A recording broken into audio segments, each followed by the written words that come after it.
Kaylen and I are focusing our pecha-kucha on the book Stuff White People Like, and this originated as a blog, and the blog gained so much popularity that a book version was released. The popularity of this book has also sprung up other books like Stuff Asians Like, Stuff College Kids Like, and finally Stuff Nobody Likes. This is the cover of Stuff. For our project, we picked 17 things out of 150 and took a ton of pictures pertaining to each of the 17 things. I was the only white, or 100% white person in our group, so I am the model of most of these things.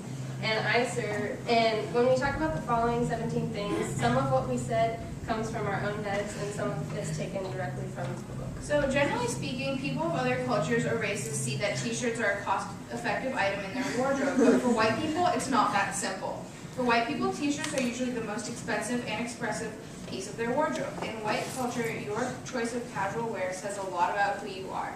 And this is Kaylen trying on tons of different t-shirts. It is definitely true that a lot of cultures enjoy wine, but the way that white people like wine does not even fit in the same category.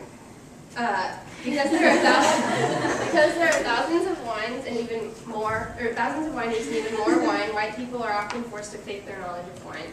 If they are exposed to not being knowledgeable, they are subject to continuous ridicule by their other white friends. Without a doubt, the most essential piece of clothing in a white person's wardrobe that can regulate their temperature is a scarf. Not all white people wear them for temperature purposes, but to differentiate themselves from other people while wearing any other casual clothing.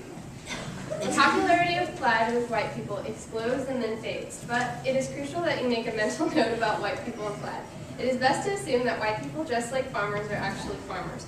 But if you outwardly mistake a white person for wearing plaid for a farmer, they may take it as a compliment on their authenticity.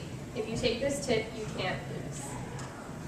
So, when it comes to yoga, the book says it best. Although its roots are in India, the global tree of yoga has most of its branches in rich white neighborhoods. Yoga has been so thoroughly embraced by the white people because it requires a lot of money and time, two things that white people seem to have a lot of.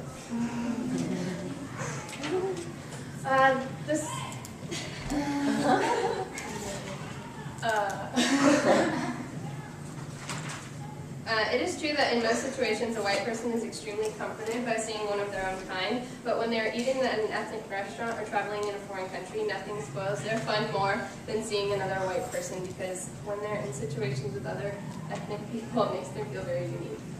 Plain and simple, white people like Barack Obama because if they don't, they will be afraid that people will think that they're racist. This was a huge case during the Obama fever during the many months leading up to his 2008 election.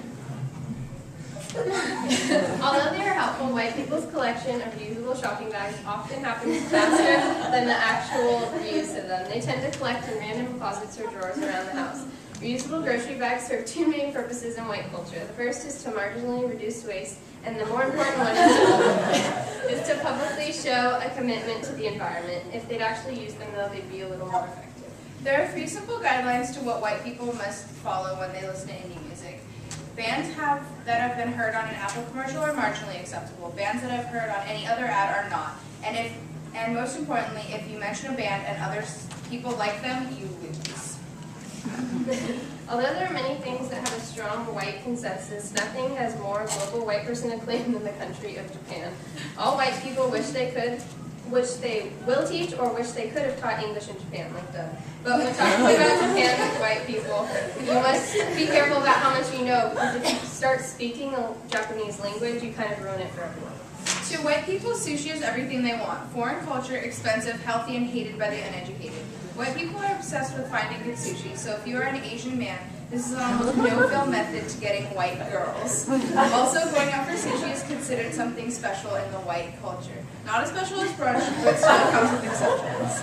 Sadly, water is not as simple for white people as it is for other cultures.